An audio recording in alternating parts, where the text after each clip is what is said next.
এটা তালা ভেঙে টাকা পয়সা নিয়ে গেছে। তারপর থেকে আমরা এই যে জ্বালাতে রাখি, এটা দান বাক্স করা হয়েছে।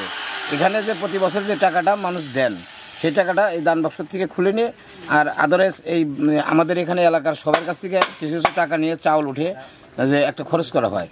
ওই বিন্দু শক্তি আস্তানা মহাদেবপুরের ওইটার অনুসারেই আমাদের এখানে আদারওয়াইজ বারাদিয়া, মাগুরাইল, সারা বাংলাদেশের যেখানে যেখানে ওনার ভক্তবিন্দু আছে বা ওনাকে ভালোবাসে মনোপ্রাণ দিয়ে যেখানে যেখানে আছে, ওই জায়গায় অনুষ্ঠানটা করা হয় ভাদ্র মাসের 6 তারিখে।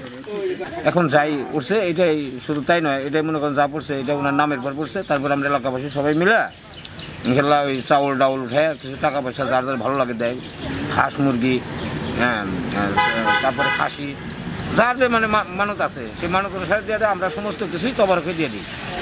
এটাই আমাদের কার্যক্রম, জনগণকে খাওয়াই দেওয়া মানে ওনার উপলক্ষে। মানে আপনারা গণনা শেষে পাইলেন হলো 1387 টাকা। এই 1 বছর কাগজের টাকা ভিতরে ছিল, নষ্ট হয় নাই কোনো টাকা?